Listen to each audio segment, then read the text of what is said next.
Veni Vidi Vici. He came, he saw, he conquered. That's exactly what Frieza did in Dragon Ball Super Manga Chapter 87. At the very end, he showed up, he packed up gas, he packed up Elec, sent them to the next dimension, and then Goku and Vegeta got one-shotted by Black Frieza. So on this video, we're going to determine how strong Frieza is based on a couple of factors that have been given to us throughout the history of this series and what happened in this chapter. There's a lot of debate about this, and ultimately we're all awaiting to see what kind of powers he has and if he ever does decide to challenge the gods. Because if you remember, Frieza at one point did state during Dragon Ball Super he wanted to overthrow the Omni King. So I think a lot of fans might be thinking he's doing this to beat Goku and Vegeta, and that's certainly a reason to train and get stronger, but he also wants to overthrow the gods. So joining me to talk about all of that here today, please welcome back. He was here for the Cell Max versus Broly video, and I'm happy to have him back talking about Black Frieza.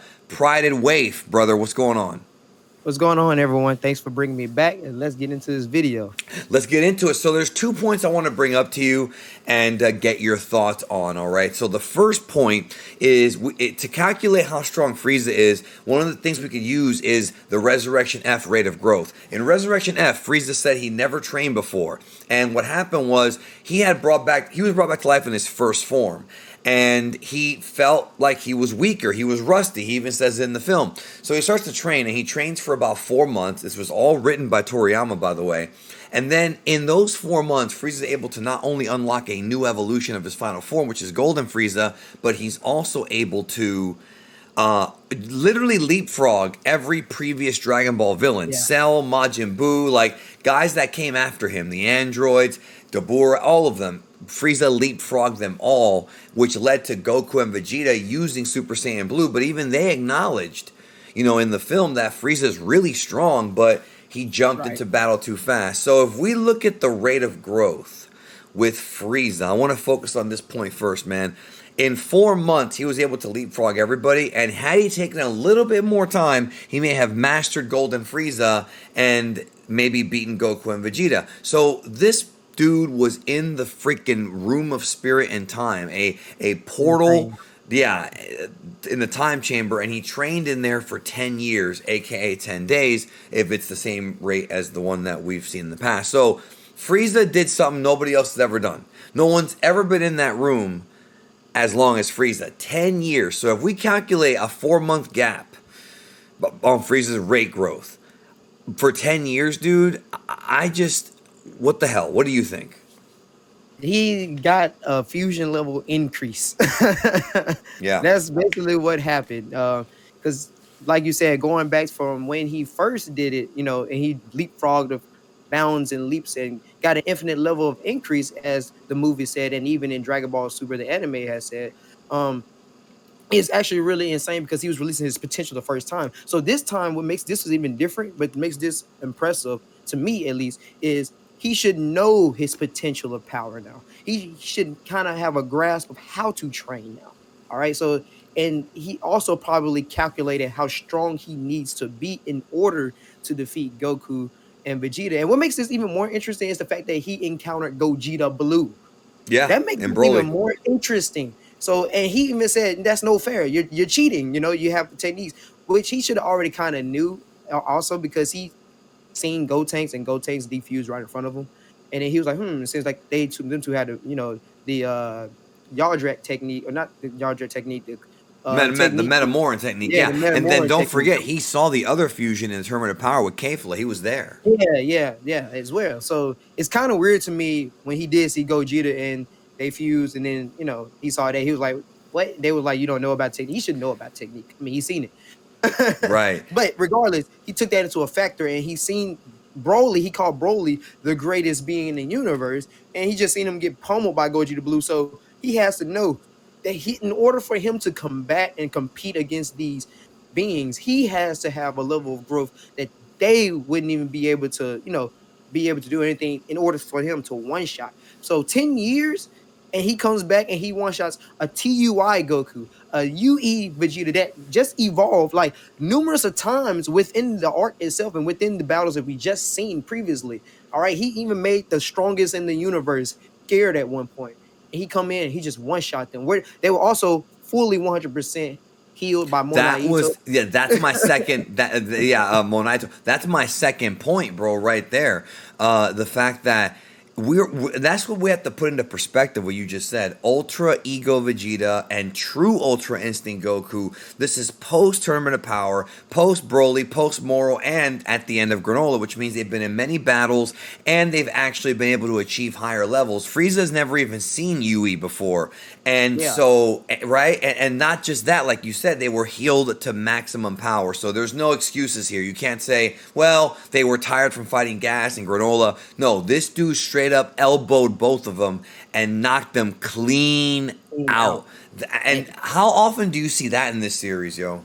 You don't really see it as much as in Z, because even Toriyama joked about oh, that's a one-shot character when Krillin was talking about it in the tournaments, so you don't really see that happen too often now, especially in the levels that we're in the God of Destruction, the Angel levels and stuff or whatever. We don't really see that often. It's supposed to be a spectacle battle, but Frieza just came up. They were all used to hype up Frieza. Yes. This was exactly what this was. Oh, we're coming back. We're going to show you that Frieza has now reached another level of form. Frieza is back. He's terrifying, and he can one-shot anybody. He just one-shot the strongest in you. What makes this even more impressive is the fact that Gas was literally still stronger than TUI, Goku, and Yui, and he was actually taking damage, but he was still stronger than them. All right. He literally healed when he seen Frieza. He literally buffed up and got even stronger in the midst, and Frieza turned black and still one-shot him. This shows you that Frieza is on a whole different level. And they even called that Gas is a nigh invincible being on the official Dragon Ball site. They literally called him a nigh invincible being. And then even in the manga, when what's the chick name? She was like, You talking about Maki? Yeah. She was like, is he some type of invisible, warrior or whatever? Now that he can, because he was flying through the space in like less than no time. That's true. That's a great point. I forgot all about that feat. He's flying in space, and that's you got to be real fast to do that. Yeah, and he went, and we know where they're at now because they were somewhere on the edge of the universe. So he went across the universe, in a short span of time, which even impressed Whis. So it's really, we have to really understand the levels that we're dealing with right here, which is why going forward, there's a few things. This will be all for nothing if Frieza cannot combat against Beerus. Because we got to understand, Beerus don't like Frieza. He always planned to wipe Frieza out. He does not like Frieza. He had to like him in that instance for the Tournament of Power because, hell, he thinking about himself. He wanted to survive. But Frieza and Beerus do not like each other. And Frieza said that he was always going to come for Beerus. It just wasn't time yet. He wasn't strong enough. He even said it for Golden Free. He had to humble himself because he's not strong enough yet. But he was like, but your time is coming. At least he said that in the anime. We don't really know how it's going to go in the manga because Toyotaro kind of made most of that stuff off screen. Yeah, right. And I was just going to add to that he, with the 10 years thing, we even saw, if you go back to Z, the evolution of Gohan, Goku, Vegeta, and Trunks in there because, they were at the beginning or at the middle of the Android saga, the beginning of the Cell saga, whatever you call it, Cell was, he was still like, after, eating up some humans, he was still stronger than Piccolo and overpowered 17. Then when he absorbed 17, then nobody could stop him, even though Tenshin Han did get that blast on him. Whereas here comes Vegeta unveiling his new power, and then Trunks goes even higher than him. But they were in there for a little under a year. It hits a year, but it's a little bit under a year. Whereas, because they left a little early. Yeah, whereas Frieza was a straight 10 years. Now, do you think... One of the big fan theories going on now, this is a little bit of a side note, is that Frieza had a training partner in that Room of Spirit and Time, and people have started to speculate it could be Kuriza or Cooler or somebody who's being rewritten for this. Do you think that actually happened only because maybe that helped him maximize himself? And let's not forget this.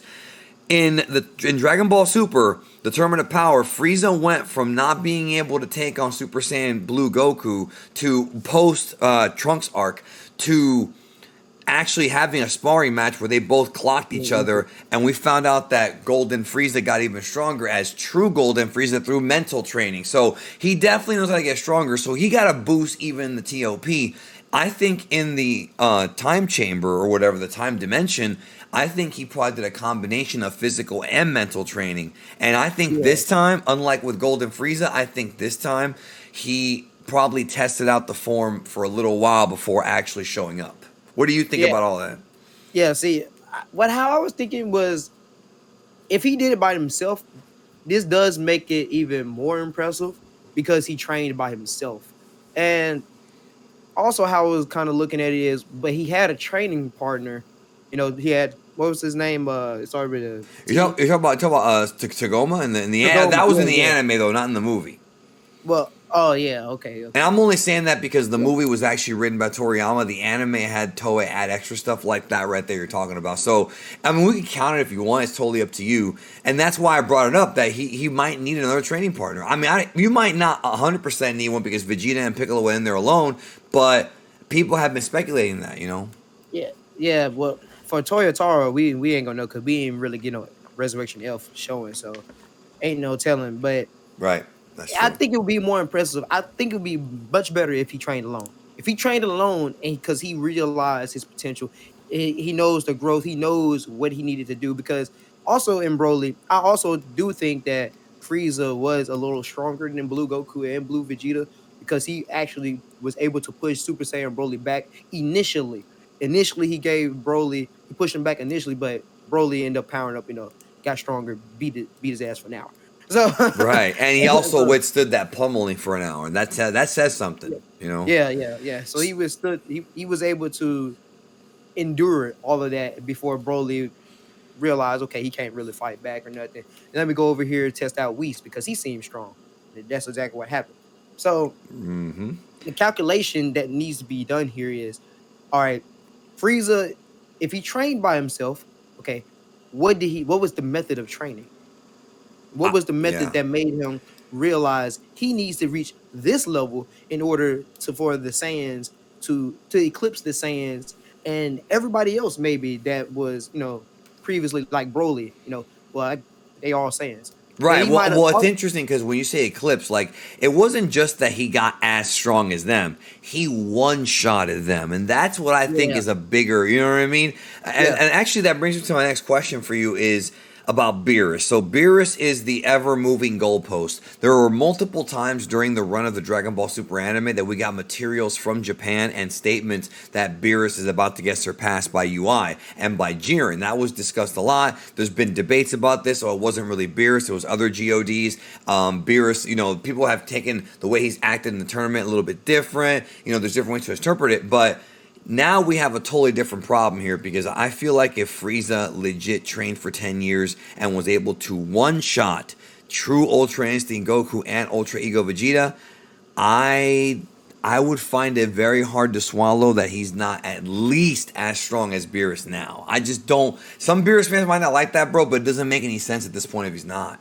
yeah. Most people in this fandom are Beerus fans just because he's a god of destruction. And he's a cool So character, but still, yeah, like let's be realistic it here, it's the title. It's the title. The title is what make people, and they always say we haven't seen his 100%. We haven't seen his 100%, which we have actually. And I'm glad we're talking about manga Beerus because manga Beerus, he's a moving goalpost, but he's also not a moving goalpost. It's really weird how Toyotaro handled it. All the gods of destruction, how I look at it is if y'all think Beerus is like a moving goalpost, that means all the gods of destruction are also getting stronger as well. Because the gods of destruction level of power that was shown from Toyotaro is they all have enough power to put each other down. So since they all have enough power to put each other down, what will separate them is like stamina, maybe yeah, technique too, like how well you are ability. as a fighter. Yeah, Yeah, yeah, yeah. right. That's the thing. Here's the thing that I don't understand about this fandom. Things that we have confirmed from even characters themselves. Catella is stronger. He's physically stronger than Beerus. He admitted that. But what Beerus was ticked off about is Beerus is like, he can't beat me in a fight, though. You're not going to be able to beat me in a fight, which Catella disagrees. And this was a good showcase for them to be like, okay, let's settle this. They knew each other were going to be at the end. And then you have someone like Vermont. who's the God Destruction of Universe 11, he's actually not weak as well. He actually was able to affect every single God of Destruction. He hurt every single God of Destruction. He cut them up, made them bleed and stuff. And yet And he Jiren actually, was still above him. yeah, and he tanked. The thing about Vermont is a smarter fighter than everybody else. He's more seen as like a strategist and a trickster. All right, so he knows the level of his colleagues or whatever, which is probably the reason why he was so confident during the Tournament of Power. Like, Right. oh, if they're around my level, Jiren's gonna smack everybody. And he had a right to be, bro. He had a right Yeah. to be because Jiren was going in. So would you, taking an educated guess, at this point put Black Frieza in the category of God of Destruction, or higher or lower or in the middle, roughly? Personally, how I look at it, nobody should be messing with Frieza. Should be the strongest being outside of the God angels. Notice I said God angels because training angels, they're not God angels. Yeah, you're not talking about Beerus. You're talking about people like Whis, like Vados, the ones that are yeah. actually the angels of a universe. Yeah. Right. They Okay. have their own universe. They're not, in training to get a universe or get a God Destruction. Those outside of them, I think he should be the strongest character right now for a couple different reasons. If he is the strongest character right now, that builds tension across the multiverse. Yes, it does, because he wants to overthrow the gods anyways. Yes, that gives a story to be dived into across the multiverse. And you can bring back Jiren and them. This will make them even more mad because they can't stand Frieza. Right. They hate Frieza. So this will give more story. And then on top of that, there will actually be tension for the first time, really, in my opinion, because since all these characters been, below Beerus, maybe Moro was probably the only questionable person in the manga that actually kind of, could scare Beerus or whatever. But right. Where tension can actually be is Beerus is weaker than Frieza, or Beerus can't defeat Frieza by himself. And since that will be actually threatening because Whis can't fight. Whis can't get involved. He can't get involved, yeah. Right. Yeah. Not just that, but I think just seeing Beerus, even if Beerus just sells for him, even if Beerus is just like a little bit scared, like that to me goes a long way, man. But people always tend to ignore that because he's done that before in the series.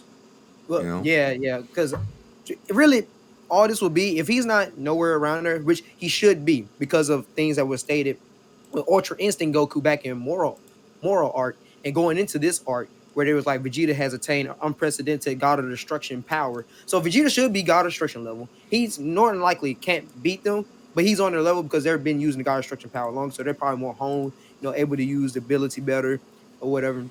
But yeah, they are on the God of Destruction's level. They are in that God realm, around that Beerus whatever level.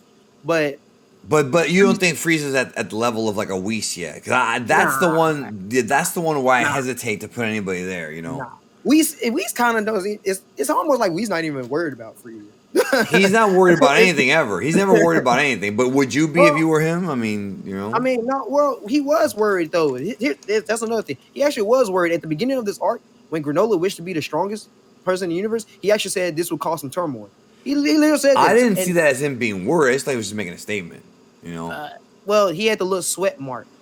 Toru never. Yeah, when I looked at it, he has a little sweat right there, and then his face was uneasy. He was like, "This would cause some turmoil," and he didn't really say. And he was like observing and said, So that's how he did it.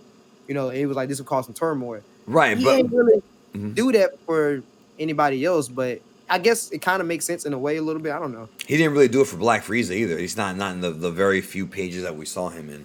Yeah, so he's probably not there yet, Frieza. But I just feel like if he hasn't at this point surpassed Beerus, it just doesn't make any sense.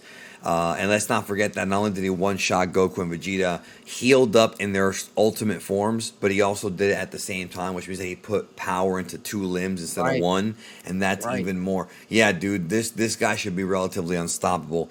Well, that's it, man. Thank you for stopping by, and I'll leave a link to your channel in the description. Thanks, everybody, for checking out the video, and let's see where Frieza goes in the future.